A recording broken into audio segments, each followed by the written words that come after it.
आपण पाहत आहात भास्कर पब्लिकेशन प्रस्तुत BBL मराठी, बातमी निपक्ष, सदैव दक्ष.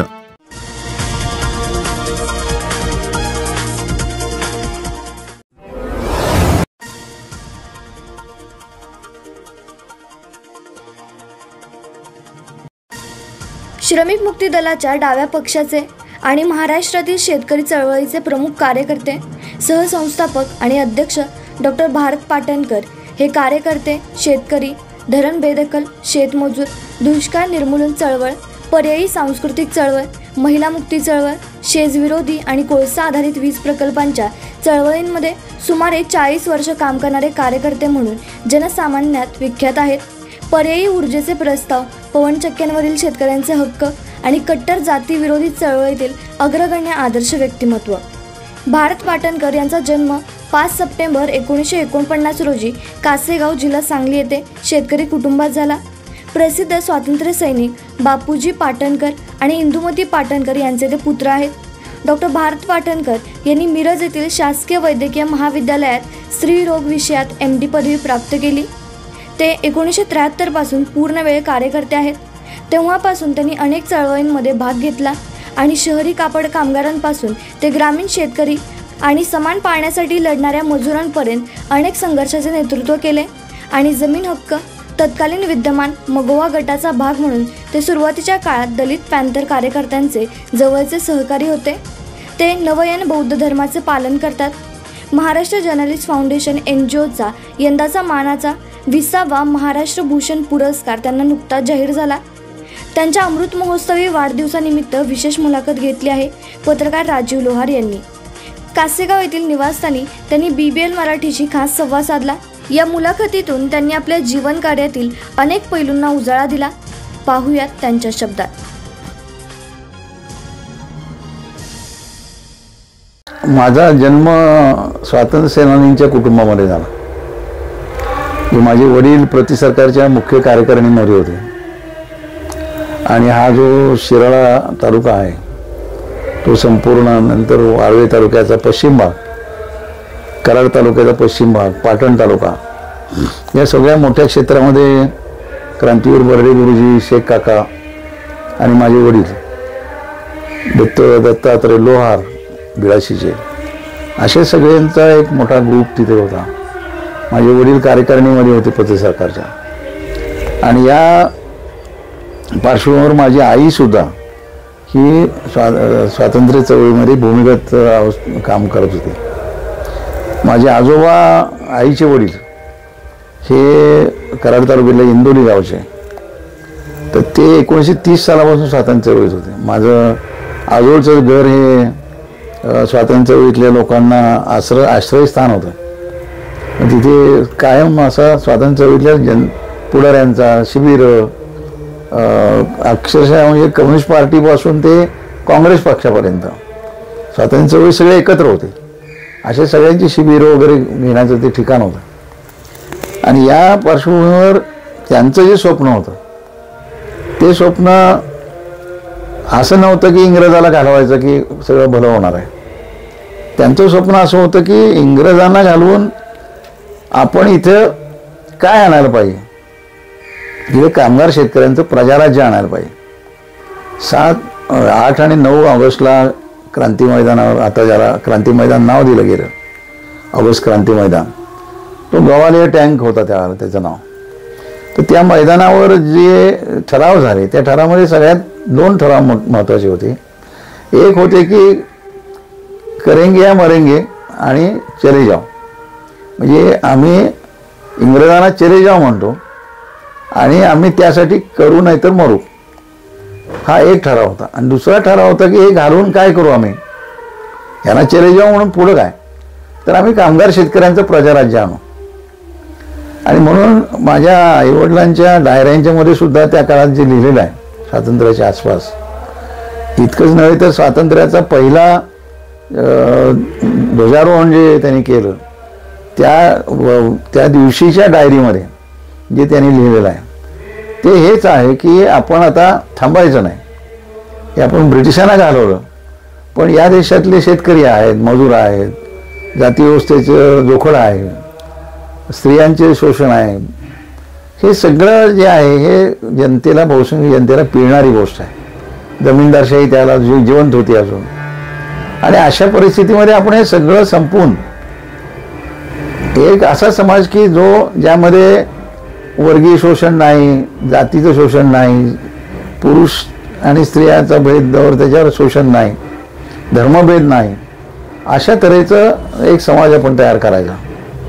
आणि तो समाज तयार करण्याच्यासाठी म्हणून आता आपण इथून पुढे काम करायचं, असं त्यांचा त्यामध्ये लिखाण त्या डायरीमध्ये आहे. त्यामुळं मला लहानपणी जे माझ्यावर संस्कार झाले, हे संस्कारच मुळात यातून झालेले आहेत. माझ्या वडिलांचा लवकर या जगातून त्यांना घालवण्यात आलं. शासनाच्या पाठिंब्यानं एक कृती झाली. त्यावेळेला 4-5 स्वातंत्र्य सैनिकांना असं स्वातंत्र्यानंतर मोठे पूर्व काळामध्ये जे आमदार होते, म्हणजे कामेरी जे आहे त्या कामेरीचे चंद्रू पाटील म्हणून होते, ते आमदार होते स्वातंत्र्यपूर्व काळातले. नंतर केडी पाटील म्हणून होते, ते आमदार होते. इथे कालं आहे, ते काल्याचे खाशाब मास्तर म्हणून होते, ते सुद्धा मोठे कार्यकर्ते होते. तर अशा लोकांचे खून पाडण्यात आले. आणि या पद्धतीनं स्वातंत्र्य ज्यांनी रक्त सांडून मिळवलं आणि स्वातंत्र्यानंतर स्वतःकडची शस्त्र परत केली सरकारला, त्यांना संपवण्याचा जो सपाटा झाला, तर त्याचे एक शल्यसुद्धा कुठेतरी की आता काय समाज निर्माण होणार आहे यातनं. आणि अशा प्रकारे एक मानसिकता माझी तयार झाली लहानपणी. आणि त्यातून मी ज्यावेळेला असा मोठा होत गेलो तसं हाच विचार, अन्याय सहन करायचा नाही आणि समतेचा विचार, हा विचार घेऊन माझी वाढ झाली. आईनं तसेच माझ्यावर संस्कार केले. आणि त्यामुळं मग मी MBBS झालो. त्यावेळेला काय डोनेशनची कॉलेजचा प्रश्नच नव्हता. मिरज मेडिकलला मेरिटवर मी MBBS झालो. MBBS नंतर मला तशाच मेरिटनी ग्रँड मेडिकलला ॲडमिशन मिळालं. मी मुंबईला JJ हॉस्पिटलला पहिली माझी पोस्ट केली.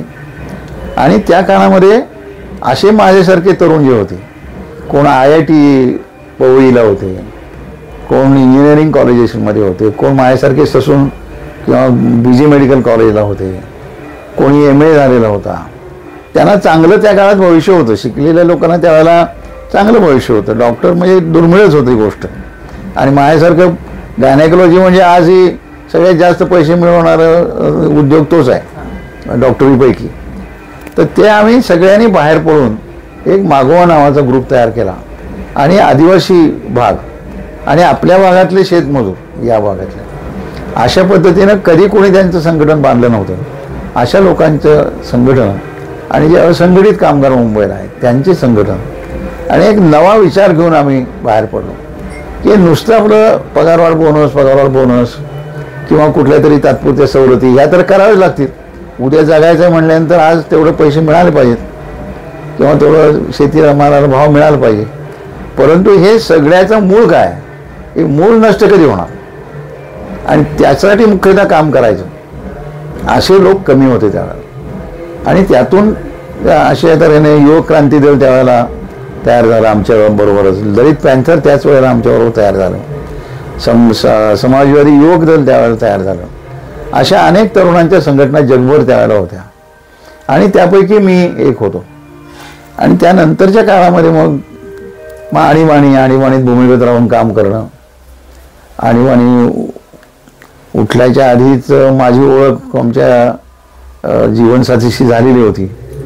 त्या इथे महात्मा फुलेंचं संशोधन करण्यासाठी आलेल्या होत्या आणि त्यांनी त्या जगप्रसिद्ध समाजशास्त्रज्ञ नंतर झाल्या. आणि त्यांचं जे पहिलं पुस्तक होतं, त्यांचा PhD थिसिस होता, तो वासातिक समाजातील सांस्कृतिक बंड, ब्राह्मणेतर चळवळ महाराष्ट्रातली, असं होतं. आणि त्याचं नातं हे माझ्या कुटुंबाशी पण होतं त्या विषयाचं. कारण माझे वडील आणखीन इथं या घराच्या पलीकडच्या बाजूला जी आत्तासुद्धा एक घर आहे तिथे, त्यांचा पूर्वी आबा मोदगे म्हणून होते यादव, तर त्यांचा नातू आहे तो, तिथे सत्यशोधक चळवळीचं केंद्र होतं. तसंच कार्याला होतं, वाठारला होतं, नेरलेला होतं. म्हणजे आपल्या भागातली सत्यशोधक चळवळीची केंद्र भरपूर होती त्यावेळेला. त्यामुळे तो जो काही वारसा होता की एकतर शेतीच्या परिसरामध्ये शेतकऱ्यांचं शोषण, कुळांचं जमीनदाराने केलेलं शोषण, जातीव्यवस्था संपली पाहिजे आणि विद्येविना मती गेली, मतीविना गती गेली, हे जे महात्मा फुलेंनी मांडलं की विद्या नसल्यामुळे आम्ही एवढे अनर्थ आमच्या जीवनात आले आणि विद्या घ्यायला आम्हाला बंदी होती. अशा सगळ्या ह्याच्यामध्ये तिनं केलेलं जे काही सगळं संशोधन होतं ते आजही उपयोगाचं आहे. आणि अशा तऱ्हेने आम्ही मग एकत्र आलो आणि आम्ही लग्न केलं. तर त्यानंतर मग आम्ही श्रमिक मुक्ती दलाची स्थापना 1980ला झाली आणि तिथून पुढं 4-5 प्रकारच्या चळवळी आम्ही केल्या. एक चळवळ जी होती ती समन्यायी पाणी वाटपाची होती की या महाराष्ट्रामध्ये, देशामध्ये सुद्धा, पण आमचा अभ्यास महाराष्ट्रामधला की एवढं पाणी कमी नाही की ज्या योगे इथं दुष्काळ शिल्लक राहायला पाहिजे. आणि आम्ही त्याचा संपूर्ण शास्त्रीय अभ्यास केला. दुष्काळाच्या 1972च्या दुष्काळाच्या मध्ये चळवळ केली. 72च्या नंतर 83चा दुष्काळ त्यापेक्षा तीव्र होता, कारण 72चा दुष्काळ प्यायला पाणी होतं पण 83ला दुष्काळ प्यायला पाणी नव्हतं. हे आपल्या भागात होतं पण दुष्काळी भागात नव्हतं. आणि अशा ह्या परिस्थितीमध्ये जी चळवळ करत आम्ही लोकविज्ञान संघटना म्हणून एक संघटना स्थापन केली. त्यामध्ये अनेक शास्त्रज्ञ, तंत्रज्ञ असे होते. मग त्यातून आम्ही लोकांच्यापर्यंत पोहोचलो. आणि का इथे दुष्काळ पहिल्यापासून होता का, शिवाजी महाराजांच्या वेळेला होता का, त्याच्या आधी होता का, का परिस्थिती बदलली, हे अभ्यास करून पाण्याचं काय करता येईल, कृष्णा खोऱ्याच्या पाण्याचं काय करता येईल, यातून प्रत्येक कुटुंबाच्या कुठल्याही भागामध्ये प्रत्येक कुटुंबाला समन्यायी पाणी वाटप शेतीसाठी मिळू शकतं. 5 एकराची डाळिंबाची बाग प्रत्येक कुटुंबाची, अर्धा एकरवाल्याची सुद्धा होऊ शकते, दुसऱ्याची जमीन करून करायला गेलं. एवढं पाणी म्हणजे एका कुटुंबाला 5000 घनमीटर पाणी द्यायला पाणी आपल्याकडे आहे. आणि मग दुष्काळ का, त्या पद्धतीनं मग काही तालुके आटपाडी म्हणजे 20 गावं वगळलेलीच होती पाणी देण्यातून. उरलेल्या गावाला अर्धवट पाणी, हे कवटेमंका, जत, असं सगळं सातारा जिल्ह्यात पण तसंच. मग ते आम्ही अभ्यासातून सिद्ध करून लढून बंद पाईपच्या पद्धतीनं शेतापर्यंत सरकारी खर्चानं बंद पाईप आणि त्या ठिकाणी प्रत्येक कुटुंबाला हक्काचं पाणी की ज्या योगे ते कुटुंब काय हमाली करायला मुंबईला त्याला जाण्याची गरज नाही. अशा पद्धतीनं आम्ही त्या ठिकाणी चळवळ करून सरकारकडून मंजुरी करून घेऊन आता त्या शेवटाला, आटपाडी तर शेवटापर्यंत आता आलेली आहे. आणि इतर ठिकाणी तासगाव, सांगोला या ठिकाणी पण आहे. आता इकडच्या बाजूला तुम्ही पाहिलं की आज शिराळा, आणखीन कराड तालुका, पाटणपर्यंतचा जो डोंगर आहे, याचा ते अशक्य वाढवतो लोकांना. ही पाण्याची चळवळ अशी पसरत गेली, आता तर जास्त पसरत गेली. आणि ज्या कॅन्सल झालेल्या होत्या, इतकंच नव्हे तर आपल्या वारणा कालव्याचं जे पाणी हे वाया जाऊन झिरपून आणि शेतीबाद करून खाली येते, त्याच्याऐवजी सरकारच्या खर्चानं ठिबक, सार्वत्रिक ठिबक, बंद पाईप नुसतं नव्हे तर सार्वत्रिक ठिबक सिंचनचे प्रायोगिक पहिला प्रयोग हा महाराष्ट्रामध्ये आपल्या वारणेच्या ह्याच्यामध्ये मंजूर करून घेतला. तर पाण्याच्या क्षेत्रामध्ये खरं म्हणजे न भूतो न भविष्यती असं हे केलं. किंवा टाटा आणि रिलायन्सचे एक प्रोजेक्ट येऊ घातले होते जवळजवळ 3,500-4 हजार मेगावॅटचे अलिबाग तालुक्यामध्ये. त्या ठिकाणी आम्ही लोकांची प्रचंड चळवळ उभी केली आणि आम्ही म्हटलं की इथं काय गरज आहे तुमची अशा प्रोजेक्टची. तिथे अलिबाग शहर उद्ध्वस्त होणार, लोकांच्या शेती उद्ध्वस्त होणार.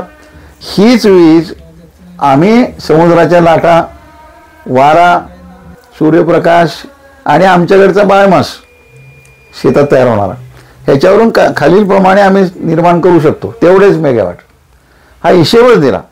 आणि त्याच्या आधारावर संपादन केलेली जमीन परत, म्हणजे देशातलं एकमेव उदाहरण आहे की 22,000 हेक्टर जमीन संपादन केलेली ती लोकांच्या नावची पुन्हा करायला लावली. अशा तऱ्हेचे नवीन प्रकारचे आता या पवनचक्क्या आहेत. पवनचक्क्यांच्या बाबतीत फक्त पैसे द्यायचे, काहीतरी लुटायचं, एजंट घालायचे. आणि म्हणलं वारा तुमच्या बापाचा आहे का, आणि मग ते वारा जो तुम्ही वापरताय हा सार्वजनिक आहे. तर इथला वारा जर तुम्ही वापरताय तर ते तुमचं पवनचक्की चालो काय न चालो, तुम्ही एका मेगावॅट पाठीमागं 15,000 रुपये गावाला दिलेच पाहिजे. गावाचा वारा तुम्ही वापरता.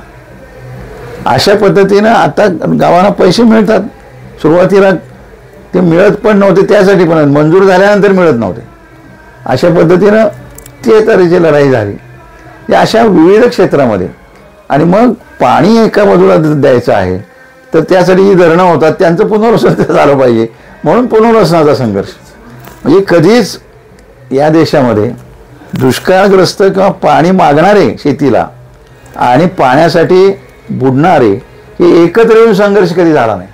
मेधा पाटकरांचा संघर्ष कसा होता, धरणालाच विरोध, तसा आमचं केलं नाही आम्ही. धरणं पाहिजेत कारण शेती भिजली पाहिजे, वीज पाहिजे, पण जे उठणार त्यांना विकसनशील पुनर्वसन झालं पाहिजे. मग यासाठी ज्यांचा लाभ होतोय त्यांनी आणि यांनी एकत्र लढा केला पाहिजे.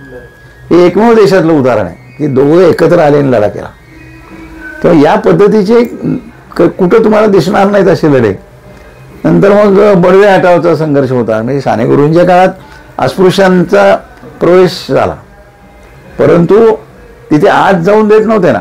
आणि बडवे असं होतं की लुटतच होते लोकांना. आई मुंडी धरणार की आपटणार ढकलून देणार. तर ते सगळं काय कमिटी नेमायला लावली आणि तो बडवे उत्पात हटावचा संघर्ष हा आम्ही जवळजवळ 10-12 वर्ष केला. आणि सगळं त्यांच्या विरुद्ध गेलं. आणखीन ते आता तिथे लोकांना अत्यंत 7-4-5 तासामध्ये सुद्धा दर्शन अगदी आषाढीला सुद्धा होऊ शकते. अशा पद्धतीनं विद्रोही सांस्कृतिक चळवळीची निर्मिती केली की आपले म्हणजे हे जे आता म्हणतात की हिंदू हिंदू हिंदू, तर हिंदू म्हणजे काय आहे. आज तुम्ही देव्या बसवताय, देव्या नव्हत्याच ना आमच्याकडे. आता आज घटाचं नावच कोण घेत नाही. घरी काय बसवलंय आपण, घरी सगळ्यांनी काय बसवलंय, घट बसवलंय की नाही बसवलंय का नाही, आता बंद केलंय. मग आता तोच घट होता तर ते घट बसवायचा दिवस आता फेब्रुवारी 16 बंद झाले. नवरात्र आज सुरू झालं. आता खरं नवरात्र म्हणजे घटाचा 9 आहेत ते घट 9 दिवस आणि 10व्या दिवशी घट उठवायचा आणि त्याच्यात ते उगवलेले कोंब आहेत ते टोपीत फेट्यात घालून सोनं वाटायचं. हे सगळं विरून गेलं. लोकांना शेती जीवन आमचं जे आहे त्या शेती जीवनातलं विज्ञान त्यामध्ये आहे. म्हणजे तिथे मडकं ठेवायचं, मडक्यातच का पाणी, डायरेक्ट पाणी का घालायचं नाही तिथं पेरलेल्या ह्याच्यात त्या गटामध्ये, कारण ठिबकला जे तत्व आहे ते तिथे आहे. जास्त पाणी झालं की ते उगवून येत नाही. म्हणजे त्याच्यामध्ये शेतीशास्त्र आहे, त्याची जाणीव देण्यासाठी ते आहे सगळं. 9 महिने 9 दिवस, तसे 9 दिवस असं आहे. म्हणजे उत्पत्ती माणसाने पुनरुत्पादन आणि हे पुनरुत्पादन ह्याची सांगड घातलेली आहे. तर हे घटोत्सव सुद्धा आम्ही आता तासगाव वगैरे घटोत्सव आमच्या प्रेरणेनं आजरा तालुक्यामध्ये काही ठिकाणी ते आता करतोय आम्ही. तर थोडक्यात काय की हे सगळं अशा नवीन प्रकारे. आणि आज तसं बघायला गेलं तर डावे पक्ष जे आहेत वेगवेगळे चळवळ करतो म्हणणारे आहेत ते युनियन चळवळी आहेत. म्हणजे आशा वर्कर्स युनियन अमुक त्या केल्या पाहिजेत, नाही असं नाही. LIC वाल्यांची युनियन, बँकवाल्यांची युनियन, कामगारांची युनियन, मग त्या वर्गण्या करायच्या आणि त्यातून मग ते काय म्हणतात तर तुम्हाला वर्गणी दे, तुम्ही आमचं काम करा. तर आम्ही चळवळ आहे ती परिवर्तनाची चळवळ आहे. या चळवळीमध्ये वर्गणी बिरगणी भांगड नाही. म्हणजे आम्ही आमच्या ह्यांनी जाणार, आणखीन लोक त्यांच्या पद्धतीने येणार. पण इथं काय आहे की इथं समाज बदलाचा एक विचार घेऊन हे आहे. हे कुठलं असं नाही की पहिल्यासारखं राहिलं. म्हणजे माझ्या जीवनात बदल घडवून आणणारी चळवळ आहे स्वतःच्या सुद्धा. मी दुष्काळात होतो, आज दुष्काळात नाही. मला ढकलून दिलं होतं नुसत्या जमिनी विकत घेऊन, पण मला आज त्यातनं मला काहीतरी नवीन मिळत आहे. अशा प्रत्येक ठिकाणी नवीन काहीतरी आणखी संकट जी आमच्यावर आली, ती आमची शेती उद्ध्वस्त करणारी, जीवन उद्ध्वस्त करणारी, त्याला आम्ही पर्याय देऊ शकतो. हे जे आहे संस्कृतीला पर्याय देऊ शकतो, आमच्या जुन्या संस्कृतीला हे करून. नाहीतर आज कुलदैवतांचं सगळं महत्त्वच कमी झालेलं आहे. म्हणजे खरं म्हणजे बहुजन समाजाची संस्कृती काय आहे, कोणाचा ज्योतिबा कुलस्वामी आहे, कोणाचा खंडोबा आहे, कोणाचा बिरोबा आहे, कोणाचं काय आहे.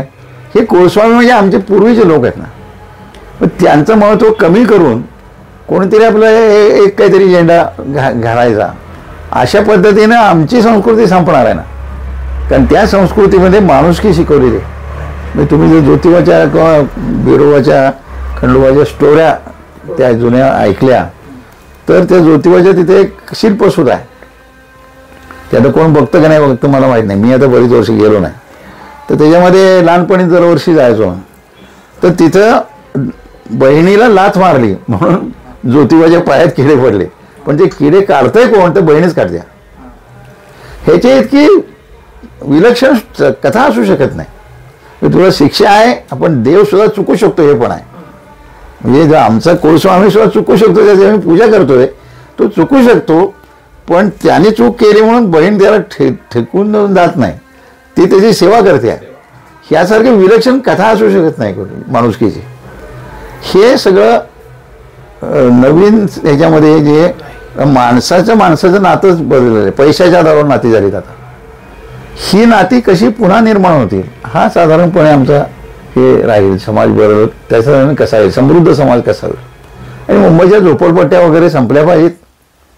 मी तुम्हाला सांगतो, पहिल्यांदा खानापूर तालुक्यात पाणी आलं, इथे सुद्धा पहिल्यांदा पाणी आलं वारणीच्या कालव्याचं, ते मिळत नव्हतं. ते पहिल्यांदा खऱ्या अर्थानं शेतापर्यंत पोहोचवण्याचं काम हे 10-15 वर्षापूर्वी आम्ही तिथे सगळ्यांना पाणी वापर संस्था तयार करून हे केलं. माणसं परत आली ना मुंबईला हमाली करणारी. खानापूर तालुका, कडेगाव तालुका, माणसं पाणी आल्यावर माणसं परत आली इकडे, कशाला राहतील ते तिथे. हे महाराष्ट्रात कसं होईल हा सगळा प्रश्न. नवीन जग निर्माण करायचं, तर त्या तऱ्हेने समाधान आहे. 75 वर्ष उलटून गेल्याच्या दरम्यान समाधान आहे आणि अजून आहे हिंमत लढायची. एकंदरीत 75 वर्षाच्या प्रवासामध्ये तुम्हाला नेमकी अशी कोणती उणीव अजूनही जाणवते, खंत जाणवते की हे राहिलं आपल्याकडून करायचं? एक थोडंसं कसं झालं की मी स्ट्रीट प्लेमध्ये काम करत होतो. मी पूर्वी मेडिकल कॉलेजला मला 2दा लागोपाठ 2दा मेडिकल कॉलेजला नाटकात काम करणं म्हणजे सेकंड आणि फर्स्ट इयरचा दुसरा भाग एवढंच, नाहीतर बाकी अभ्यासाने फार असायचे बोजा. पण मी 2 वर्ष तरी प्रत्येकजण कोणीतरी नार आहे ते करत होते. पण मला लागोपाठ 2 वर्ष अत्युत्कृष्ट अभिनयाचा पुरस्कार मिळाला. नाहीतर मग नंतर आम्ही चळवळी ज्या पूर्ण पडलो त्यावेळेला समग्र सडक नाटक चळवळ म्हणून एक स्ट्रीट प्ले ग्रुप आमचा मोठा होता. तर तो खऱ्या अर्थाने अभिनयावर आधारलेला होता, नुसतं डायलॉगबाजी नव्हती, अनेक ते बॉडी लँग्वेज वगैरे सगळं होतं. तर त्या क्षेत्रात पुढे प्रगती करण्याचा एक इच्छा माझी अजूनही आहे, इतर तरुणांना बरोबर घेऊन. तर ते जरा अपुरं राहिलेलं आहे, ते मध्ये सुटून गेलेलं काम आहे. असं ते काय क्षेत्रातही तुमचं मोठं योगदान आहे. सध्या आता कोणत्या विषयाला वाहून घेतले की आता आपण लेखन सुरू आहे वगैरे? मी लिखाणाला वेळ देऊ शकलो नाही, हे दुसरी खंत आहे. जेवढं म्हणजे माझ्या जेवढं ज्यात सिद्धांत निर्माण केले त्या सिद्धांतांचं मांडणी म्हणजे लिहिलं. मी बुद्ध आहे जग बदलण्याचा एक पुस्तक लिहिलं, पर्याय विकास नीती म्हणून पुस्तक लिहिलं. त्यातलं बुद्ध आहे जग बदलण्याचं हे सगळ्यात मूलभूत असं वैचारिक पुस्तक आहे.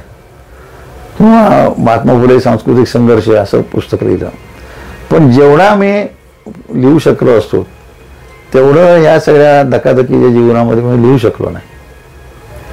ती असं काय काय आहे.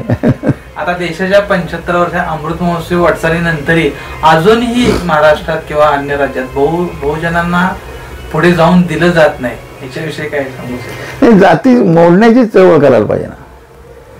जाती नष्ट करण्याची चळवळ पुढे वेगवान करायला पाहिजे.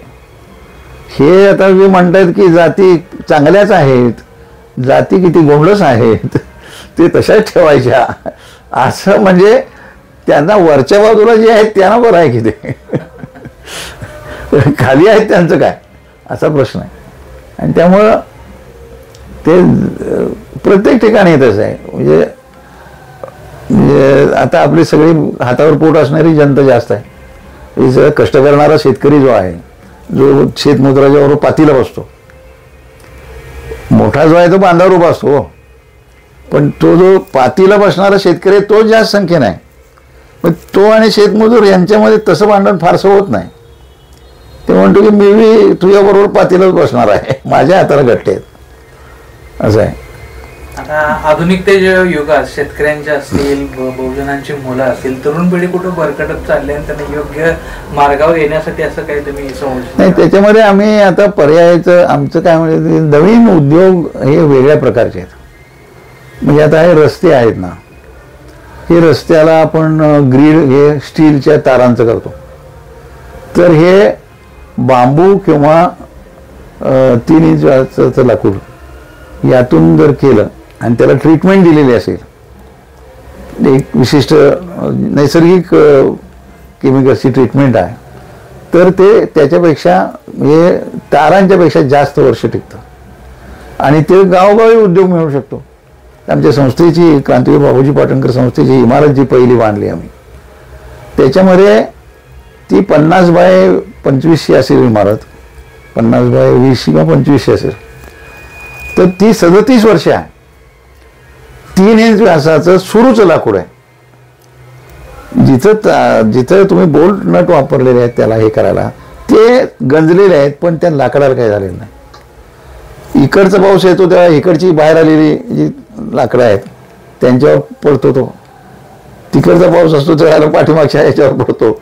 आणि आपला काय हा तुमच्याकडे वर जरा जास्त आहे, इथे 800 मिलीमीटर आहेच, पण 37 वर्ष काहीही त्याला झालेलं नाही. एक दुमजली इमारत सुद्धा आमच्या एका कार्यकर्त्याची कासेगावला तशी बांधलेली आहे. आता ह्याच्यामध्ये हे सिद्ध होतं की तुम्हाला आज नायलॉनची वगैरे काही गरज नाही आहे. नायलॉनच्या ऐवजी केकतालाचं जे हे आहे, केकतालाचा धागा, याला ट्रीटमेंट जर दिली तर त्याच्या आधारावर नायलॉनच्या दोऱ्यांना तोंडात मारील असा हे तयार होऊ शकतं. किंवा पेट्रोलियमला पर्याय, तर हे आणून देत नाहीत. म्हणजे रिलायन्सचं आणखीन अदानीचं नुकसान झालं नाही पाहिजे, अदानीचं ऑइल उद्योग चालला पाहिजे, म्हणून तुम्ही इथेनॉलचे प्रोडक्शन बंद करता. म्हणजे आता इथे पोरांना खरं कुठं नोकऱ्या लागणार, तर शेतीला पाणी मिळाले की एक थोडंसं रिलीफ मिळणार आणि मुंबईची गरज पडणार आहे हमालीची. पण त्याच्या पुढे जर समृद्ध व्हायचं झालं तर हा ग्रामीण भागामधला जो रिन्युएबल भाग आहे, पुनर्निर्मितीक्षम असे जे मटेरियल आहे, त्या मटेरियलच्या आधारावर जर आपण सगळं करायला लागलो, म्हणजे हे पवनचक्क्या ज्या आहेत, पवनचक्क्या फार पूर्वीच्या पवनचक्क्या लाकडाच्याच होत्या, तर हे जे आहे ते आज जास्त शक्य आहे. आजच्या इंजिनिअरिंग शास्त्र भरपूर प्रगत झालेलं आहे. त्यामुळे हे फायबरचं कशाला, फायबर म्हणजे पुन्हा पेट्रोलियमच आहे. आणि ते प्रचंड म्हणजे एक ह्याच्यातली एक चिप थोडी आहे ना, हिला कितीतरी एनर्जी लागते तयार करायला. हे सगळं हे नाशिवंत गोष्टींचं आहे. हे संपल्यावर तुम्ही काय करणार आहे? आणि हे आता मी म्हणतोय म्हणजे अशक्य कोटील नाही, हे सगळं सिद्ध झालेल्या गोष्टी आहेत. म्हणजे ब्राझीलचं 75% पेट्रोलियमची गरज हे होबा नावाच्या वनस्पतीच्या मधल्या ह्याच्यातून भागते, असं आहे. त्यामुळं हे नवीन प्रकारचे रिन्युएबल बेस असे कृषी उद्योग, आणि त्याला काय फार मोठं एस्टॅब्लिशमेंट लागत नाही, त्याला एस्टॅब्लिशमेंटची गरजच नाही. स्टील सारखी, नायलॉन सारखी नैसर्गिक तयार होतं आपलं. तर हे आता नवीन एरा जो आहे, नवीन युग जे आहे ते तिकडं जाणारं युग आहे. शेवटी आज नाही उद्या पेट्रोलियम संपणारच आहे. यांच्या उड्या कुठपर्यंत आहेत?